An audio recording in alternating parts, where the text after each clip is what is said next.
Bonjour.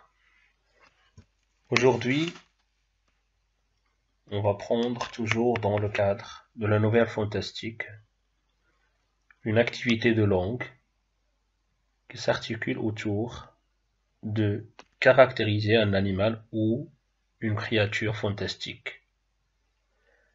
L'objectif de la leçon sera d'étudier les procédés de caractérisation d'un animal fantastique. Mais avant de commencer, je vous pose la question: quels sont les procédés de caractérisation que vous connaissez? C'est très bien.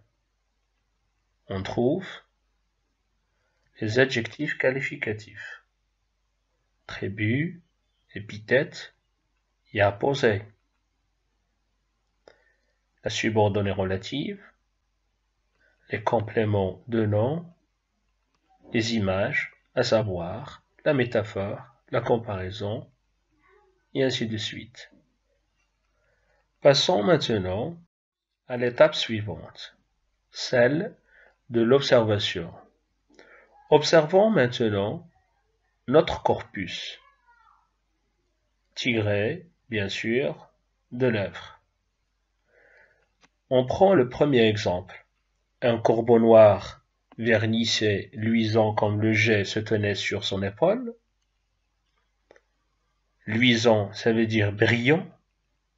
Le jet, c'est un morceau en bois dur qui a la couleur noire. 2. Il renvoie au corbeau, battait la mesure avec son bec.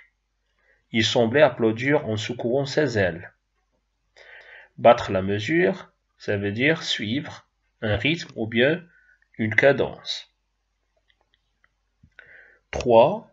Le comte Oluf part accompagné de ses deux chiens géants, énormes, ou bien de grande taille.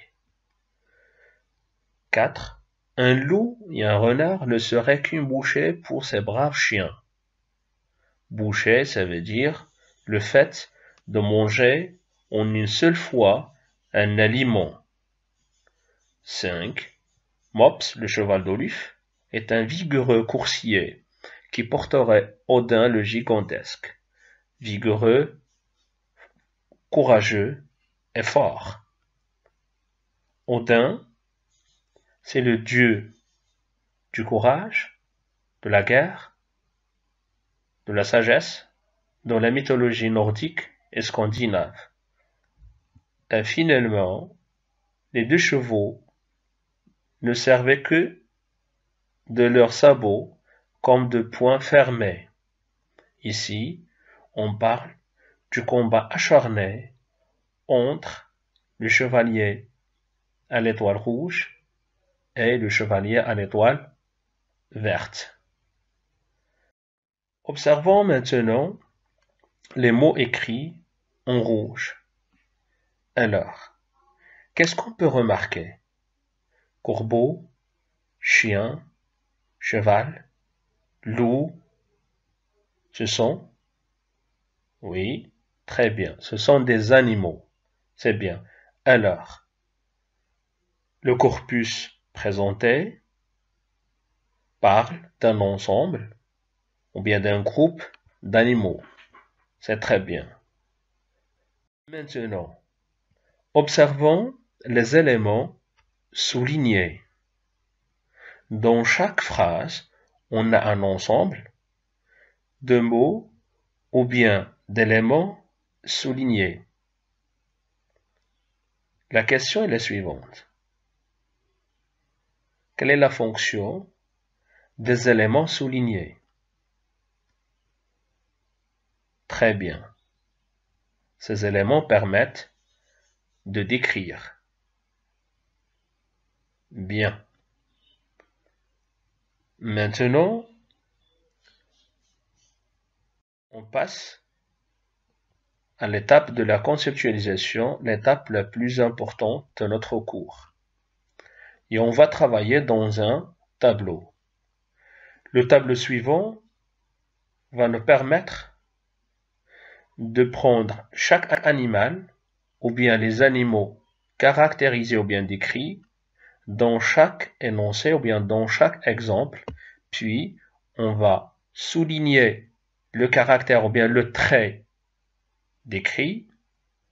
On va dire le procédé de caractérisation utilisé pour décrire cet animal ou bien ces animaux. Et finalement, on va parler de l'aspect mis en valeur pour décrire cet animal. Il faut savoir que dans un récit fantastique, on a la présence d'un ensemble d'animaux, ou bien d'un animal, ou bien d'une créature qui ne ressemble pas aux animaux ou bien aux créatures du monde de la réalité. On va donc là découvrir cela à travers notre étude. On commence maintenant par le premier exemple. Alors, le premier exemple parle du corbeau. Mais, de quel trait a-t-on parlé? Bien, on a dit que le corbeau était comment? Noir et vernissé. Noir et vernissé sont deux adjectifs qualificatifs. Alors, on a pu décrire ou bien caractériser le corbeau en utilisant deux adjectifs qualificatifs épithètes, noir et vernissé. Plus, on a un deuxième procédé, c'est comme le jet. Comme le jet. Comme vous le voyez déjà, on a un outil de comparaison, un mot de comparaison, comme. Donc le procédé utilisé, c'est celui de la comparaison. C'est très bien. Maintenant, les deux procédés associés, l'adjectif qualificatif et la comparaison, ont permis de mettre en valeur ou bien de souligner des aspects qui concernent le corbeau. La noirceur, l'éclat du noir, pour créer, bien sûr, une atmosphère de peur. Puis, on a aussi, ça veut dire le corbeau, battait la mesure. La question maintenant, un animal peut-il battre la mesure? Surtout un oiseau, peut-il battre la mesure en utilisant son bec? Peut-il suivre une cadence, un rythme? Là, on parle de quoi? On parle de la musique, d'une mélodie. Alors, c'est la personne, c'est l'être humain qui peut faire cela. Alors, on a utilisé la personnification pour décrire le caractère ou bien le trait du corbeau comme procédé. Puis, comme vous le voyez déjà, on a battait et semblait sont deux verbes conjugués à l'imparfait. Donc, l'imparfait est un procédé pour caractériser ou bien pour décrire le corbeau. Et tout cela dans le but de mettre en valeur l'aspect de l'étrangeté.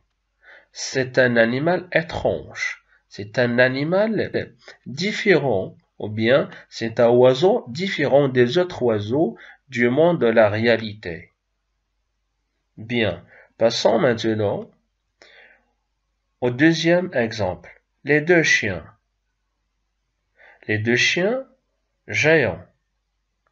Alors, le caractère ou bien le trait décrit géant. Le procédé de caractérisation, c'est un adjectif qualificatif. Ensuite, on a brave. C'est aussi un adjectif qualificatif. Et finalement, on a un loup et un renard ne seraient qu'une bouchée pour ces braves chiens. Il faut imaginer un loup et un renard. Leur volume, leur taille. Vraiment, Cela nous pousse à poser la question. Lorsqu'on fait une comparaison entre un chien et un renard et un loup, il y a bien sûr, ici, un grand décalage. Un grand décalage basé sur l'utilisation de quoi? De l'hyperbole. L'hyperbole ou bien l'exagération permet de dire que les deux chiens d'Oluf sont capables de manger ou bien de dévorer un loup et un renard en une seule fois. Tout cela pour dire que les deux chiens sont dotés d'une force extrême, d'un courage sans limite. Pour souligner bien sûr la démesure et la grandeur aussi. Lorsqu'on a parlé de géant, on souligne ici l'aspect de la démesure, de la grandeur. On prend maintenant Mops, le cheval. On a dit que il est comment? Il est vigoureux. Alors, c'est un adjectif qualificatif attribut, puis qui porterait Odin. Alors, le procédé utilisé c'est celui de la subordonnée relative, et finalement, les deux chevaux se battaient en utilisant comme des points fermés. Ici, le procédé utilisé c'est celui de la comparaison. L'aspect mis en valeur à travers ces trois types de caractérisation, à savoir l'adjectif qualificatif et la subordonnée relative et la comparaison, c'est le courage et la force. Bien. Récapitulons maintenant ce qu'on vient de dire. Pour décrire un animal ou créature fantastique, on se sert des procédés de, premièrement, la caractérisation directe qui repose sur l'adjectif, qualificatif bien sûr, le complément de nom, l'adverbe de manière ou les subordonnées relatives. 2. La caractérisation indirecte à travers les images, ça veut dire les figures d'analogie ou bien les hyperboles. Les procédés permettent de mettre en valeur les aspects de peur, de force ou d'étrangeté de cette créature afin de susciter la terreur, le doute et l'hésitation. Finalement, on prend la dernière étape, celle de l'appropriation. La consigne proposée est la suivante. Relever dans les énoncés suivants les procédés de caractérisation et l'aspect mis en valeur pour décrire une créature fantastique. Le premier exemple. Une spirale de corbeaux tournoyait sinistrement au-dessus du panache d'Oluf. J'explique tournoyer. Tournoyer, ça veut dire tourner, se forme d'une spirale. Le chevalier était suivi de deux chiens énormes. Énormes, gigantesques. Oluf, sur son grand cheval à forme d'éléphant, s'avance dans la campagne. Malgré les abois de Murk et de Fenris, qui sautaient dans l'air pour les attraper. On dirait que Mops galope dans un nuage, un brouillard produit par sa sueur et sa respiration l'enveloppe. Je vous laisse le temps nécessaire pour répondre à la consigne. Rappelez-vous très bien de ce qu'on a dit à travers notre activité.